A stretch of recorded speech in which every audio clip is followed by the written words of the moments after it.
আসসালামু আলাইকুম প্রিয় ভিউয়ার্স। ফাল্গুনের মাঝামাঝি আজ দুপুর থেকে প্রচণ্ড গরমের ভাব অনুভব হচ্ছে। ইতিপূর্বের দিনগুলা আসলেও প্রচণ্ড ঠান্ডাই ছিল। যেহেতু আমাদের পঞ্চগড় জেলা হিমালয়ের কন্যা অর্থাৎ হিমালয়ের পাদদেশে অবস্থিত বলা চলে, আর বাংলাদেশের সমগ্র এলাকার চেয়েও এখানে কিন্তু ঠান্ডা প্রচণ্ড থাকে, এখনও রয়ে গেছে। তবে আজ থেকে ঠান্ডার প্রকোপটা একটু কম।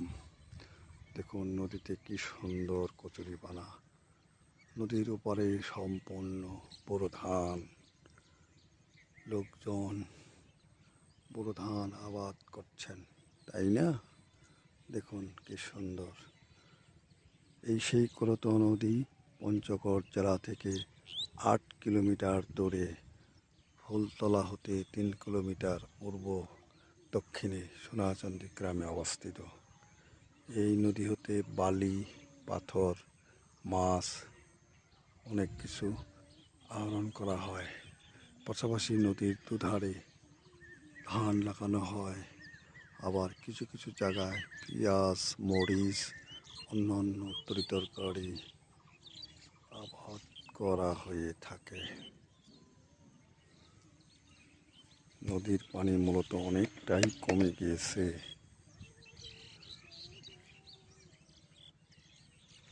দেখুন, তাই না? কি সুন্দর কচুরিপানা। আর কিছুদিন পরে বর্ষা আসবে, তখন নদী দু কুল ছাপিয়ে যাবে। আসলে পূর্বে যা নদীতে মাছ ছিল, এখন সেই পরিমাণ নদীতে আর মাছ নাই। আমরা চালানি মাছ পুকুরে যে আবাদ করি, সেই মাছ হতে নদীর মাছগুলা অনেক স্বাদ। নদীর একটা পুঁটি মাছ, ছোটো মাছও প্রচণ্ড টেস্ট এবং সুস্বাদু। এই জন্যই নদীতে মাছ পাওয়া যায় না, আর অল্প স্বল্প পাওয়া গেলে সেটার মূল্য অনেক বেশি। প্রতি কেজি মাছ 400 টাকার নিচে নয়, 600 টাকা, 800 টাকা, ইভেন কি 1000 টাকা কেজি পর্যন্ত বিক্রি হয় বড় 1 কেজি 2 কেজির রুইগুলা। আপনারা দেখছেন পঞ্চগড় জেলার সেই সুদূর গ্রামাঞ্চল সোনাচন্ডী এলাকার করতোয়া নদী। এই নদীর দেখেন এপারে কলার বাগান, ওপারে বিভিন্ন গাছ, আবার দেখেন বড় ধান, তাই না? আসলে নদী আমাদের প্রাকৃতিক সম্পদ, এটা নিঃসন্দেহে বলা যায়। নদী না থাকলে একটা দেশ মরুভূমিতে পরিণত হবে।